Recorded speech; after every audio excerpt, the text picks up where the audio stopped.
Hello friends, मैं Saurabh Suman SS exam गुरु YouTube channel पे आपका फिर से स्वागत करता हूँ। जैसा कि केवी केंद्रीय विद्यालय का सबके पीजीटी, टीजीटी और पीआरटी का पेपर खत्म हो गया और सभी बच्चे आंसर की से अपने कट ऑफ को भी मिला चुके हैं कि कितने मार्क्स उन्हें आएंगे। अब अगली बारी आती है। जैसा कि रिजल्ट आने के तुरंत रिजल्ट आने तक आप वेट नहीं कर सकते कि रिजल्ट आएगा और आप फिर इंटरव्यू की तैयारी करेंगे।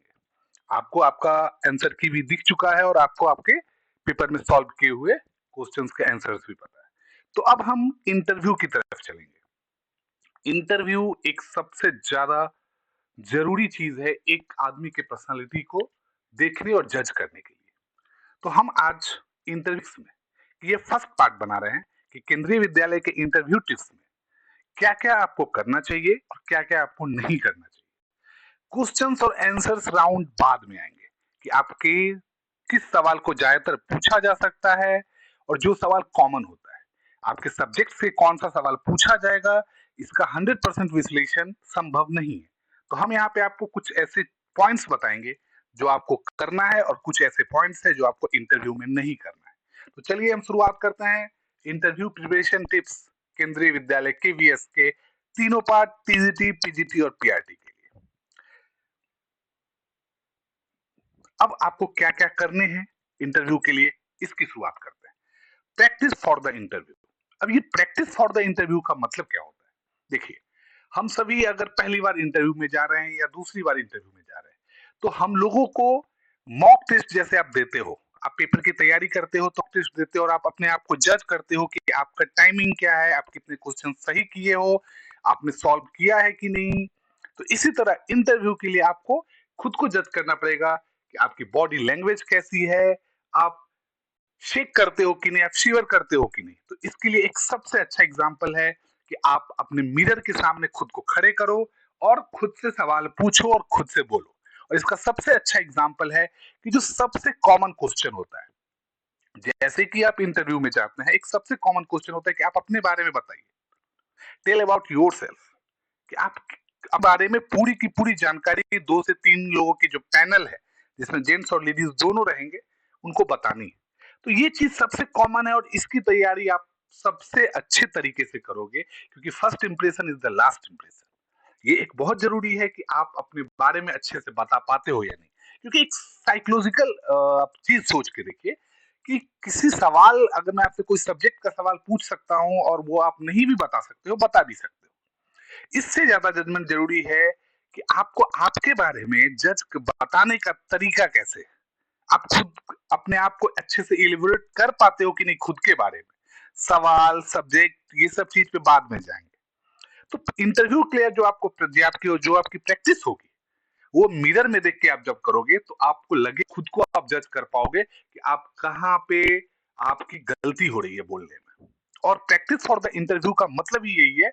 और टेल अबाउट योर सेल्फ में देखिए एक प्रॉब्लम्स आ रहे हैं और कि आपका मीडियम क्या होगा इंटरव्यू का। तो देखिए, आप अगर हिंदी की एक एग्जांपल, आप अगर हिंदी के पेपर में जा रहे हो, हिंदी का आपका सब्जेक्ट है, तो क्या उसका पूरी तरह से मीडियम इंग्लिश होगा? नहीं। लेकिन विदाउट इंग्लिश आप नहीं जा सकते। कि आपको इंग्लिश में आपका नाम नहीं पता है, आपको आपका इंट्रोडक्शन नहीं पता है, तो ये एक ब्लंडर हो जाएगा। तो हम जजमेंट के लिए जज पे 100% डिपेंड नहीं रहे। हम खुद की तरफ से जितना कम एरर करेंगे, जितनी कम मिस्टेक करेंगे, हमारे लिए उतना बेनिफिशियरी रहेगा। तो प्रैक्टिस फॉर द इंटरव्यू में आप एक बहुत अच्छे से अपने आप का एक रिज्यूम, जो बायोडाटा बनाएंगे, जो करिकुलम विटेल बनाएंगे आप, उसके बारे में एकेडमिक आपकी पर्सनालिटी। अब एकेडमिक में क्या आता है कि आपने कहाँ कहाँ से पढ़ाई की है, क्या क्या पढ़ाई की है, उसके मार्क्स परसेंटेज कैसे हैं। ये पर्सनालिटी में आता है कि आपका हॉबी क्या है, तो इसके बारे में आप बताओगे। तो इसके लिए आप सबसे अच्छा है कि अपने निगेटिव पॉइंट्स और एरर को रेक्टिफाई करने का तरीका है कि आप मिरर में जाके रिव्यू करो। इससे आपका कॉन्फिडेंस भी बढ़ेगा, आपका बॉडी लैंग्वेज आपको देखने को मिलेगा, आपका चेहरा, जो आपका फेस है, कि वो कैसा रहता है जब आप बात करते हो। तो आप इसके लिए सबसे अच्छा इंटरव्यू प्रैक्टिस करिए। दूसरा है work on your GK and current affair.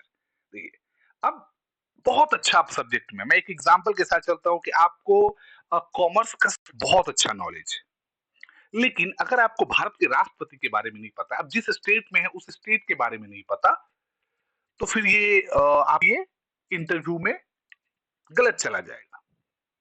इसीलिए आपको अब ऐसा नहीं है कि आपको दुनिया का हर चीज पता होगा करंट अफेयर या जनरल नॉलेज में, लेकिन बेसिक्स चीज जो आपके जगह से, आपके कंट्री से, आपके स्टेट से, आपकी पढ़ाई से, आपके सब्जेक्ट से रिलेट करती है, उसके बारे में आपको बहुत अच्छे से नॉलेज रहना चाहिए। और ये चीज के लिए आपको मैगजीन और न्यूज़पेपर का लगातार अध्ययन करना पड़ेगा। साथ ही में मैं अपने इस चैनल पे मेरे करंट अफेयर्स और जनरल नॉलेज दोनों के आते रहते हैं, तो आप उसको भी देख सकते हैं, या आप एक बार कहीं से भी मैगजीन या न्यूज़पेपर पढ़ के आप इसके लिए जा सकते हैं। थर्ड है, बी काम on the day of interview. आप स्ट्रेस फ्री दिखने चाहिए, आपके चेहरे पर शिकन नहीं दिखनी चाहिए, और साथ ही में है कि आप चीयरफुल रहने चाहिए, रिलैक्स रहने चाहिए, आपका बॉडी लैंग्वेज अच्छा रहना चाहिए, आपके चेहरे पे मुस्कान दिखनी चाहिए। अब मुस्कान दिखने का मतलब ये नहीं है कि आप हंसना वहां पे, लेकिन आप एक स्माइली फेस के साथ जाओगे कि आपको देख के सामने वाला को लगे कि एक अच्छे आदमी का इंटरव्यू हमको करना है। एक जनरल है ये पॉइंट कि आप अगर एक मुरझाए हुए चेहरे को देखोगे, तो आपका मन उससे थोड़ा सा दूर होगा कि नहीं, अब ये तो पहले से ही इतना मुरझाया हुआ है, इसको इतना स्ट्रेस क्यों है। तो आप ये कोशिश करना है आपको, आप अपने इंटरव्यू में जो फर्स्ट पॉइंट हमने दिया था कि प्रैक्टिस करना है मिरर के सामने, इसमें देखना है कि आप जब बात करते हो तो आपके चेहरे पे स्ट्रेस दिख रहा है या नहीं दिख रहा है। इसीलिए आपको उस दिन पूरी तरह से मेडिटेशन भी आप कर सकते हो, और आप खुद को जैसे जिस भी तरीके से आप अच्छे अगर गाने सुन के अपने आप को काम कर सकते हो, या जैसे भी कर सकते हो, आपको इंटरव्यू के दिन पे काम रहना है। Next point, be yourself during interview. अब ये बी योरसेल्फ इंटरव्यू का मतलब ये है कि आप झूठ नहीं बोलोगे इंटरव्यू। जैसे कि बहुत सारे ऐसे सवाल होते हैं जिसका जवाब आपको नहीं पता, लेकिन आप कुछ भी बोलना शुरू कर दिए। तो ये आप पता रहना चाहिए कि आप एक जज को, जो आपके सामने बैठा हुआ है, वो इस चीज का टीचर है, उसको इसका आंसर पता है, तभी वो इसका सवाल पूछ रहा है। आप उसको झूठ बोल के घुमा के नहीं आ सकते। इससे बहुत ही गलत इंप्रेशन पड़ता है, क्योंकि वो तो आपको तुरंत पता लगा लेगा कि आप गलत बोल रहे हो, लेकिन उसको ये भी पता चल जाएगा साथ में कि इस पॉइंट सब्जेक्ट का, इस क्वेश्चन का आपको नॉलेज नहीं है, लेकिन फिर भी आप झूठ बोल रहे हो, क्योंकि आप व्हाइट कॉलर जॉब, एक टीचर के जॉब करने के लिए इंटरव्यू में हो, तो आप झूठ बोल के नहीं निकल। हो सकता है कि आपको नहीं है, जैसे हम टीचिंग लाइन में हैं, बहुत सारे ऐसे सवाल जवाब रहते हैं जो हमें नहीं आते, इसका मतलब ये नहीं कि हम झूठ बोल के निकल जाएंगे। हम अगले दिन उसका प्रिपरेशन करके जाते हैं, उसको बताते हैं, टाइम लगेगा तो टाइम लगाते हैं, लेकिन झूठ बोल के आप नहीं निकल सकते। जिस प्रोफेशन में हो, आप जिस प्रोफेशन के लिए आप इंटरव्यू दे रहे हो, इसमें आपको झूठ नहीं बोलना पड़ेगा। आप जो हो, आपको आपका रियल फेस दिखाना पड़ेगा। जिस सवाल का जवाब आपको आता है, आपको वो बताना पड़ेगा। जो नहीं आता उसको आपको सॉरी बोल के आपको निकल जाना है। निकल जाना है मीन्स आप अगले क्वेश्चन के लिए उनके पास, उनके पाले में गेंद डाल दो। Be polite while answering. इसका मतलब होता है कि आपका एटीट्यूड क्या है। आप रूडली बात कर रहे हो, आप एरोगेंटली बात कर रहे हो, आपके सवाल के जवाब हो सकता है, जैसे क्या होता है कि जो सवाल आपको बहुत अच्छे से आता रहता है, उसमें आपको, या तो आप बहुत अच्छे ऑर्गेनाइज्ड रहोगे, आप बहुत अच्छे से बोलोगे क्योंकि आपको उस सवाल का जवाब पता है। दूसरा होगा कि आपके मन में कहीं ये तो नहीं आ रहा है, हमको तो पता ही है। और इस तरह से जो आपका एटीट्यूड है, ग्रेटिट्यूड से एटीट्यूड में बदल जाएगा, और आप बहुत ही एरोगेंट दिखने लगोगे, रूड दिखने लगोगे। तो आपको हर समय पोलाइट रहना है जब भी आप आंसरिंग करोगे इंटरव्यू क्वेश्चंस के। Make eye contact. अब आपसे कोई सवाल पूछ रहा है, आप नीचे की तरफ, अपने टेबल की तरफ देख रहे हो, अपनी मेज की तरफ देख रहे हो, अपने चेयर की तरफ देख रहे हो, तो आपको जो भी, अब जैसे अगर तीन आदमी है, कोई तीनों आदमी सवाल पूछ रहे हैं अलग अलग अलग, तो आप पता चला फर्स्ट आदमी जो सवाल पूछ रहा है उस समय आप थर्ड की तरफ देख रहे हो। तो आपको हर समय ये रखना है कि सेंट्रल पे आपका है, कि आपको देख के कोई ये नहीं बोले कि तो मेरी तरफ देख के आंसर ही नहीं दे रहा है। और क्योंकि एक डिस्टेंस रहता है, तो आप अगर अच्छे से बात करोगे, अच्छे से आई कांटेक्ट बनाओगे, तो ये बहुत ही अच्छा लगता है। और डाउन, अपने आप को नीचे की तरफ नहीं देखोगे कभी भी, चाहे आपको सवाल आते हैं या आप उसके जवाब नहीं आते हैं, क्योंकि ये आपका, जब आप नीचे की तरफ देखने लगोगे, तो ये आपके लो सेल्फ कॉन्फिडेंस को दर्शाता है। तो ये आपका था आई कांटेक्ट के बारे में। ड्रेस फॉर्मली, ये बहुत जरूरी है कि आप ड्रेस क्या पहनते हो। आप एक चीज जो जनरली है, देखिए ड्रेस कोड होता है, लेकिन इंटरव्यू के लिए आपको मैसेज नहीं आएगा कि आप लाल शर्ट पहन के आइए या लाल साड़ी पहन के आइए। तो आप, ये बहुत अच्छा है कि आप ड्रेस जो आप पहनते हो, जैसे अगर लेडीज हैं तो वो साड़ी पहन सकती है, सलवार सूट पहन सकती है। मेल कैंडिडेट्स हैं तो वो फॉर्मल शर्ट्स, ट्राउजर ये पहन के जा सकते हैं। अब जैसे सैंडल पहन के आप नहीं जा सकते, मतलब मैं जेंट्स के लिए बोल रहा हूँ। अब हवाई चप्पल जो स्लीपर है वो पहन के नहीं जा सकते, जो हमारा फिक्स करता है इंटरव्यू के लिए। तो आप एक शूज, साफ सुथरा शर्ट, पैंट, एक अच्छे से वेल ड्रेस्ड आप शर्ट के स्लीव्स है उसको मोड़ के मत जाना। पूरी तरह से मतलब ऐसा लगे कि आप एक डिसेंट हो, आप एक डिसेंट इंटरव्यू देने जा रहे हो, ये आपके दिमाग में हर समय रहना चाहिए कि आप टीचिंग करने का जॉब जा रहे हो, उसके लिए प्रिपरेशन के लिए जा रहे हो, उसके इंटरव्यू के लिए जा रहे हो। तो ये था आपका ड्रेस फॉर्मली। अब है बी कॉन्फिडेंट एंड इंथुजियास्टिक, मतलब आपकी बातचीत में जब आप सवाल का जवाब दोगे तो आप एनर्जेटिक लगने चाहिए, आप में इंथुजियाज्म होना चाहिए, उत्साह होना चाहिए जब आप कोई भी देने जाओगे। क्योंकि आपका काम क्या है, आपका काम है कि आप बच्चों को पढ़ाओगे, और आप खुद में आप में कॉन्फिडेंस नहीं रहेगा, आप वहां पे आपकी आवाजें नहीं आ रही है, आपके अच्छे से मुंह से आवाज निकल नहीं पा रहा, तो आप क्या बच्चों को पढ़ा पढ़ोगे। सिर्फ आप बच्चों को पढ़ाने के साथ साथ आप एक स्टूडेंट्स को हर तरीके से आपका जो हेल्प है वो करना है, तो वो हेल्प करने के लिए आपको इनर्जेटिक रहना पड़ेगा, इंथुजियाज्म आप में दिखना चाहिए, कॉन्फिडेंस आप में दिखना चाहिए। नेक्स्ट है बी ऑर्गेनाइज्ड। अब ये बी ऑर्गेनाइज्ड का मतलब क्या है, देखिए जब भी आप जा रहे हो तो आपके हाथ में एक फोल्डर होगा जिसमें आपके डॉक्यूमेंट्स होंगे। अब मान लेते हैं कि मैं इंटरव्यू देने गया और मैं ये फोल्डर लेके नहीं गया, और वो आपसे अगर मांग दिए कि आप अपने सर्टिफिकेट्स दिखाओ, अपने रिज्यूम दिखाओ, तो आप क्या रहोगे। आपके पास अगर मान लीजिए, वो एक एग्जांपल आप देख लीजिए कि वो आपको बोलेंगे कि आप जो बोल रहे हो उसको लिख के दिखाओ, आपके पास पेन नहीं है। तो इसके लिए आपको ऑर्गेनाइज्ड मैनर में जाना है, आपके ओरिजिनल डॉक्यूमेंट्स, उसकी फोटोकॉपी, सर्टिफिकेट्स, आपके पास पेन होना चाहिए, ये सभी लेके जाओगे तो ऑर्गेनाइज्ड मैनर में जाओगे। इसके लिए नहीं कि सॉरी सर कि मेरे पास पेन नहीं है, मेरे पास सर्टिफिकेट्स नहीं है, ये सब आपके पास होना चाहिए। आप इसको कैरी लेकर के जाओगे और डायरेक्ट जाके जब तक आपको बैठने के लिए नहीं कहा जाता है, जब आप इंटरव्यू में के लिए इंटर करोगे, नॉक करोगे, आप मेन कमिंग के साथ आप करोगे, ग्रीट करोगे, ग्रीटिंग्स करोगे सभी जो भी लोग हैं, ऐसा नहीं कि जाके आप सीधे चेयर पे बैठ जाना। वो आपको जब तक हो सकता है वो आपका टेस्ट कर रहे हो पेशेंस, वो आपका बॉडी लैंग्वेज टेस्ट कर रहे हैं, वो 20 सेकेंड 30 सेकेंड का पॉज करें और उसके बाद आपको बैठने के लिए बोले। तो आप ये मैनर के साथ जाना, और फिर जब बैठने के लिए बोले तो आपके हाथ में जो फोल्डर है वो सीधा आप टेबल पे नहीं रखोगे। अगर आप अपने जब आप बैठोगे तो चेयर पे अपने आप अपने ऊपर रखना, ऊपर मतलब सर के ऊपर नहीं, अपने थाई के ऊपर रखना, और अगर वो आपको मांगते हैं तब आप उनको देना।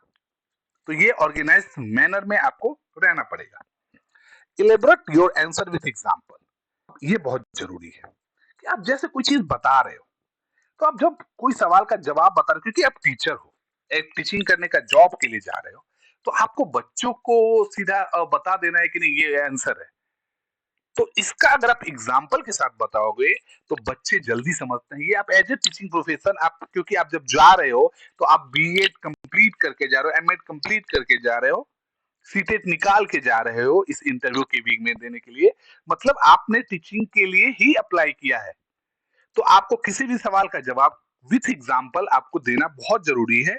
इससे क्या होता है, और आप स्टेटिस्टिकल डाटा लेना पड़ेगा। जैसे अगर अभी आपसे पूछा जाए कि वर्ल्ड में जो अभी सबसे प्रदूषित, सबसे पॉल्यूटेड जो सिटी की लिस्ट आई है, उसमें भारत के कौन कौन से जिला है, कौन कौन से जगह है, तो आप बता सकते हो ना कि भारत के इस रैंक पे इतने ये जिले हैं, इस रैंक पे ये जिले हैं, अगर आपको नॉलेज है तो जब आप रैंक के साथ बताओगे, जब आप डाटा बताओगे कि वर्ल्ड के इस डाटा के हिसाब से आप ये बता रहे हो, तो वो लगेगा कि नहीं आप विथ एग्जांपल बता रहे हो, विथ स्टैटिस्टिकल डाटा के साथ आप बता रहे हो।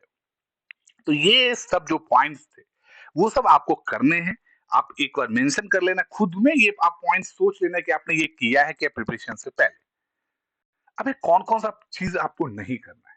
डोंट बी इल प्रिपेयर्ड का मतलब होता है कि आप बिना तैयारी के मत जाओ। अब मत जाओ, मैं ये इसलिए अभी बोल रहा हूँ, ये आज के दिन का है कि अभी आपके पास टाइम है।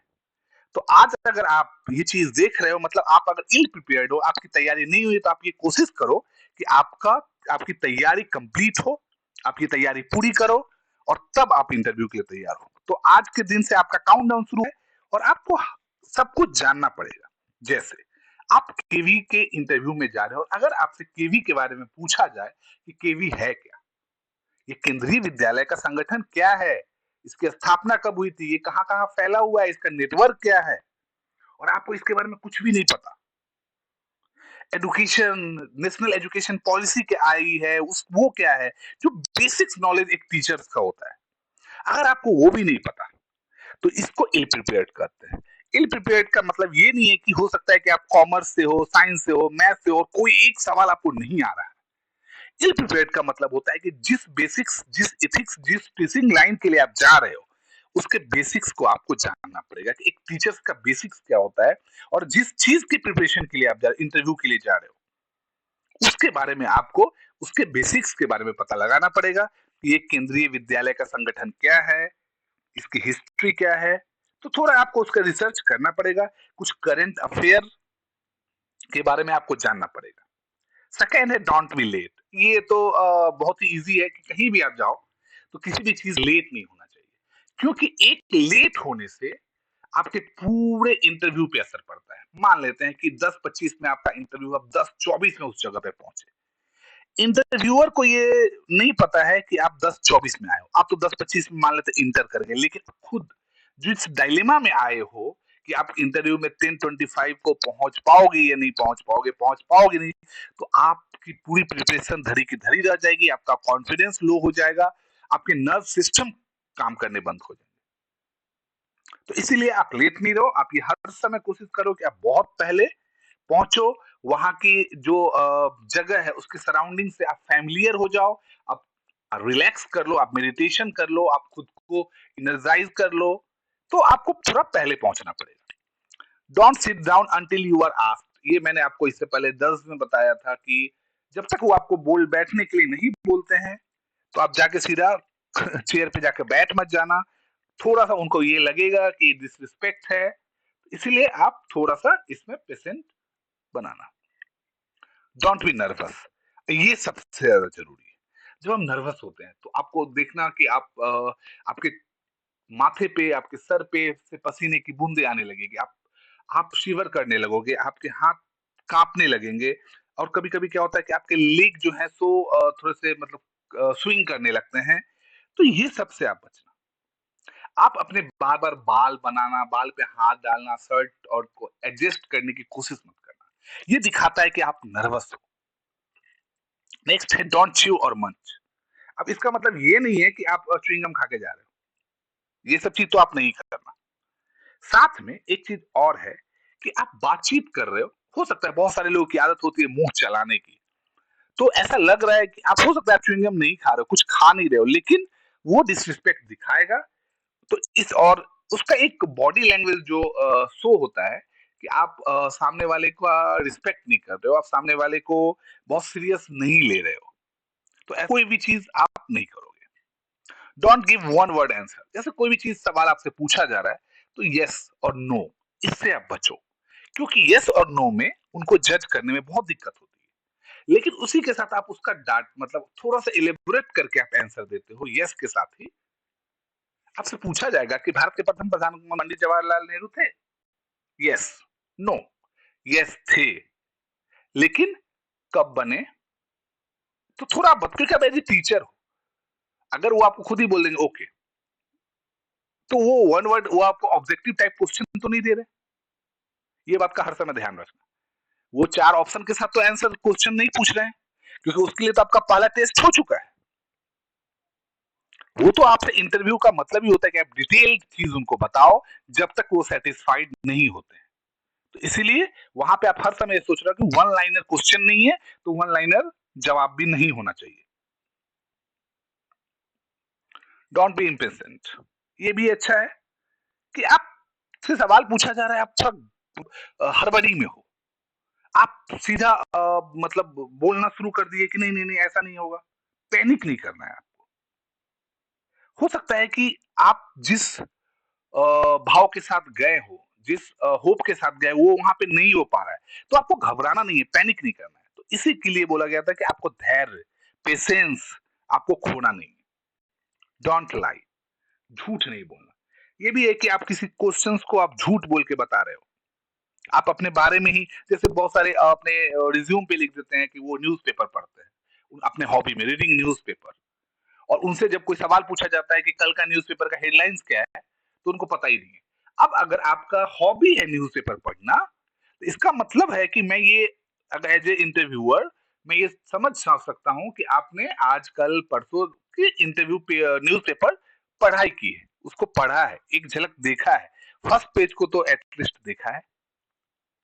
तो आप झूठ मत बोलना, डोंट आर्ग्यू। बहुत सारे ऐसे सवाल होंगे जिसपे बहस की गुंजाइश रहती है। हो सकता है कि वो आपके उस बात को काट रहे हैं कि नहीं, नहीं ऐसा नहीं होता है। तो आप बहस को देखिए उसको आर्ग्यू मत बना देना। हर समय ये लगना चाहिए कि आपका जो व्यू पॉइंट है, आप उसको आप अपना बता रहे हो। आप आर्ग्यू नहीं कर रहे हो, आप लड़ाई नहीं कर रहे हो उस सवाल जवाब को लेके। तो इससे क्या होता है कि इंटरव्यूअर के सामने नेगेटिव इंप्रेशन जाता है। Don't be negative and don't criticise. अब ये क्या है नेगेटिव का मतलब? अब एज ए बिहार के स्टूडेंट्स, अगर उनसे एक सवाल पूछा जाए कि आप केवी के लिए आ रहे हो, आपके यहाँ तो 2019 से बहाली बाकी है, आप शुरू हो गए, बिहार सरकार ने मेरे लिए ऐसा किया, अभी तक नहीं किया है, 2019 से हम लोग आंदोलन कर रहे हैं, ये कर रहे हैं, वो कर रहे हैं। भाई आप political party, current education system, current government, education policy, इस पर ज्यादा से ज्यादा कोशिश करना है कि निगेटिव ना हो, और ना उनकी क्रिटिसिज्म आप करना। ये चीज आप बहुत अच्छे से सोच लो। आपको वहां पे पॉलिटिकली करेक्ट होने की जरूरत नहीं है। आपको किसी भी चीज में पॉलिटिकली जाना नहीं है। अगर आपसे यही सवाल पूछा जाएगा तो आप इसका जवाब दे सकते हो कि जब भी आएगी, वो आपका काम नहीं है ना वैकेंसी लाना। आपका काम है जॉब के लिए अप्लाई करना, चाहे वो केंद्रीय विद्यालय में हो या बिहार में हो या झारखंड में हो या यूपी में हो। आपका काम ये नहीं है कि सरकार के किसी चीज पर आप उंगली उठाओ। एज ए इन इंटरव्यू आप किसी पॉलिटिकल पार्टी के सपोर्टर हो सकते हो बाहर, लेकिन वहां पे आप धरना और आंदोलन प्रदर्शन करने नहीं जा रहे हो। तो आप हर समय कोशिश करना कि निगेटिव नहीं दिखो, किसी के प्रति बायस नहीं दिखो। एजुकेशन पॉलिसी आप उसके बुराई बताने लगे। आपको बुराई बताने के लिए नहीं बुलाया गया, आपको अच्छाई बताने के लिए बुलाया। एज ए टीचर आप हर समय पॉजिटिव माइंडसेट से होने चाहिए, क्योंकि टीचर्स के सामने हर समय गुंजाइश रहती है, हर समय ये सवाल आते हैं, हर समय ये सिचुएशन आते हैं कि वो उनको तुरंत निगेटिव दिख सकते हैं, लेकिन उनको हर समय हर हाल में पॉजिटिव बने रहना। तो इसीलिए आपको निगेटिव नहीं करना दिखना है, साथ ही में क्रिटिसिज्म पर आपको कंट्रोल करना है। तो ये था इंटरव्यू, जो केवी के इंटरव्यू के किस चीज को आपको अवॉइड करना है और कौन सा चीज आपको करना है, इसके बारे में।